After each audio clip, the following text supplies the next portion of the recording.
Hey loves, how are you doing today? There's a fine line between spirituality and psychosis. A spiritual awakening can make us feel like we're going crazy. It can even be terrifying because it involves a total dismantling of the ego, the belief system, identities, and defenses that once made us feel secure. Why does a spiritual awakening feel like you're losing your mind?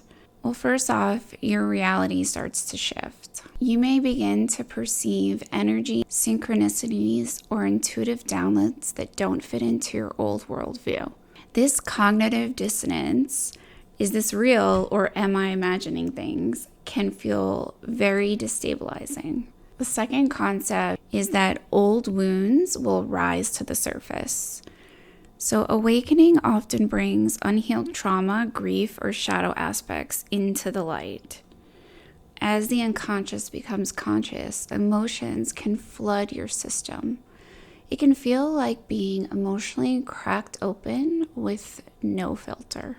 An ego death can feel like an actual death. As you release attachments to your identity, your status, roles, and even relationships, it can feel like parts of you are dying. The ego panics, grasping for control, which can feel like anxiety, confusion, or derealization. And often in this process, we can feel isolated or misunderstood. So if no one around you understands what you're going through, you may feel alone or start to doubt your sanity.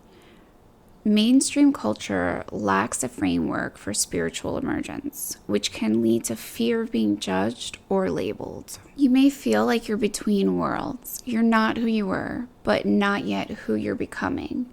This liminal space can feel disorienting, like you're floating without an anchor.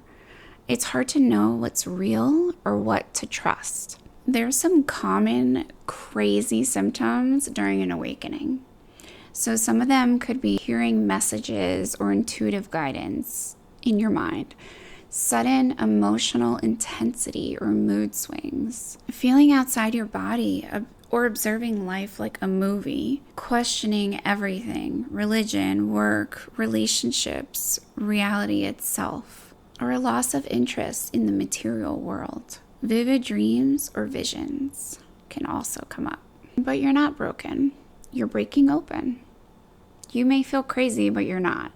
You're shedding layers of conditioning that kept you small, safe, and disconnected from your true self. That unraveling is messy, but it's also sacred. So you may be wondering, how can we feel better while going through this ascension process or awakening time in our lives? We can come together and support each other, and there are grounding practices to stay balanced. So like nature walks, breath work, yoga, salt baths. You can journal to track your experiences and your insights. You can talk to trauma-informed or spiritually aware therapists.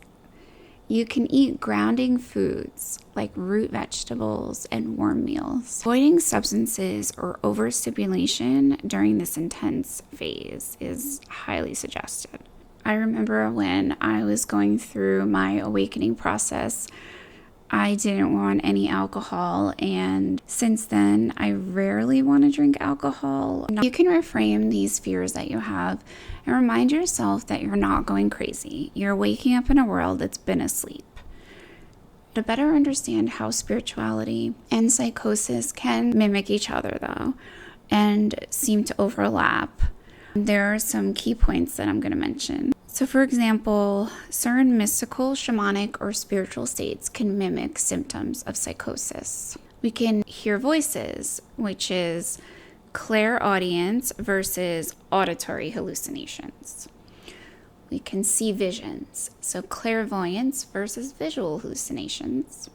And we can feel touched by divine or cosmic forces, unity versus delusional grandeur. The difference lies in how grounded the person is before, during, and after the experience, how the person makes meaning of it, whether the experience is consensual or distressing, and whether it leads to growth or dysfunction. So here are some signs you're on a spiritual path and not psychotic.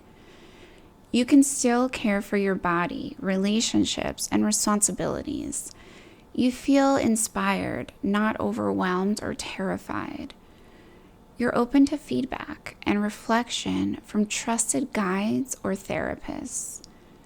The experience increases empathy, humility, and clarity. But some signs it could be psychosis is if you're afraid, paranoid, or convinced people are out to get you. Your thoughts may feel chaotic or your identity feels fractured. You reject all feedback, feel persecuted by others, or think you're the only one with special powers or knowledge. You lose touch with time, place, or personal safety. Now, when it comes to time, that's also a fine line, because oftentimes when myself or others were channeling from spirit, we can definitely get lost in time because time does not exist in the spirit realm. So that's something to keep in mind. But that's different than psychosis.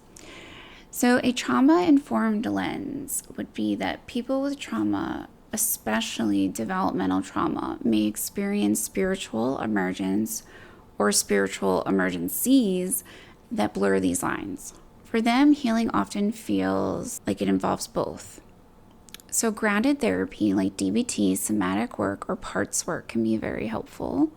Spiritual integration like Reiki, meditation, or accessing the Akashic records. Rather than pathologizing a spiritual experience, we can ask ourselves, are we becoming more whole or more fragmented? Is this expansion or escape? What is trying to heal or be known through this experience? Beginning in the fall, I'll be offering a women's group, and we are going to come together in sisterhood and have ceremony. This will be all done online, remote, so you can join from wherever you may be worldwide. And I will be offering sound healing, energy clearings, and I'll be posting it on my website and announcing it shortly.